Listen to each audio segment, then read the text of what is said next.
What's up? Welcome back. I'm going to talk today about modifying the tool to fit this 2-liter variable valve actuator unit off a 2018 Alfa Romeo Stelvio.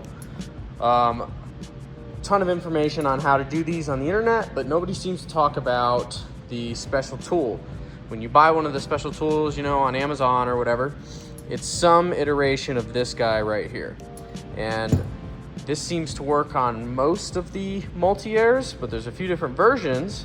And on this 2018 Stelvio, this doesn't fit. When we try to put it on the actuators, it doesn't fit. This body needs to be sitting around back. And there's also some brackets that are technically needed to bolt it down to this actuator. I looked all over the internet trying to find the correct extended version of this tool or trying to find extensions and could not find anything. I couldn't have this thing sitting around, so we just had to go ahead and modify the one that we got. So this one came from Amazon. This is it fully assembled.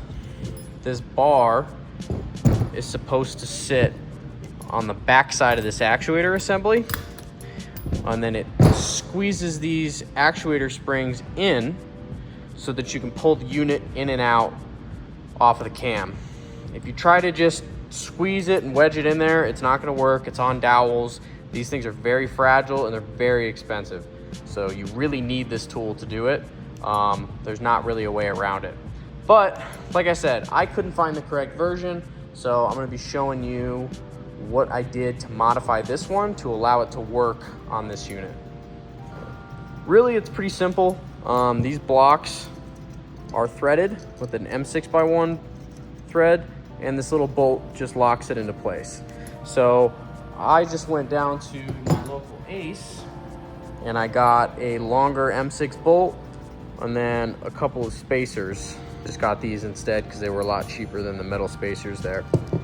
But slide my bolt through, drop both of my spacers on. This is my thread engagement with the size bolt and the size spacers that I got. And screw this block down. So obviously it's no longer locked into the rail with this little piece here, so it can rotate, but when it's tightened up, it's not going anywhere, especially when it has the tension of the valve actuator spring on it. All right, I got these things on here. They're still loose. I'm not gonna tighten them up quite yet. Also, on this back side here, you can see I have these 2 tabs mounted like so. These aren't for this style block. This style block, technically you need some right angle tabs that allow you to bolt it down, but I set them up like this on both sides. You can leave them loose, put it on and adjust them, but this squeezes the block a little bit to keep it from trying to move side to side at all. All right, I'm gonna stick my bracket on here and then loosen up.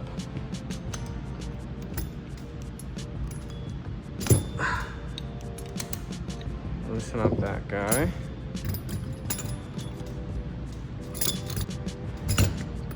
Sitting down on there.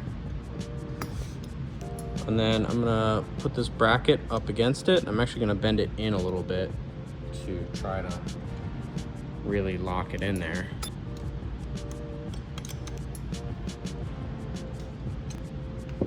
You can see on the back side of the block right here, that block is pinched.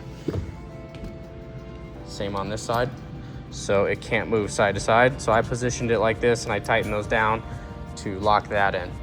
Next, I'm just gonna try and make these as straight as possible on here and then tighten up these 4 bolts.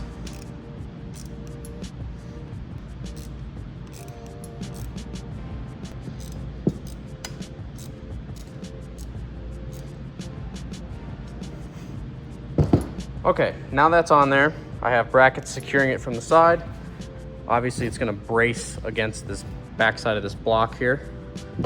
And then on the front side, those are all lined up, ready to push down on those top spring retainer there. I'm gonna take a 6mm, and on the end of each of these retainers is a stud, and that stud is threaded. So I'm gonna go around and try to evenly tighten all these down.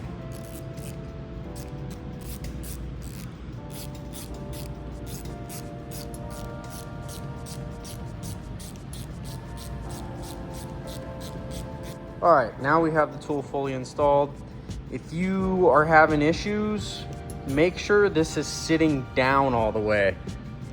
Look at how far down on the valve that tool goes. If yours is not sitting down all the way, you need to make sure these are in a straight line, and just, if you need to, push it down a little bit as you tighten it, but you shouldn't need much. As long as everything's lined up, they'll drop down all the way. And once this is on here, I mean, there's nothing holding this tool on other than pressure, but that thing is on there. I probably wouldn't recommend pulling this unit off of the vehicle by this puller, but I did, and I didn't have any issues. I mean, like I said, I'm literally trying to get it off of there, and it won't, but technically it's not bolted in.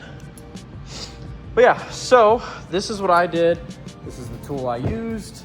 It worked great for me, in and out, no problems. So hopefully that helps you guys who are struggling to find the extended version of this tool and have no way to change this out. If you have any questions, throw them down in the comments. If this video was helpful for you, please like and subscribe, and I'll catch you on the next one.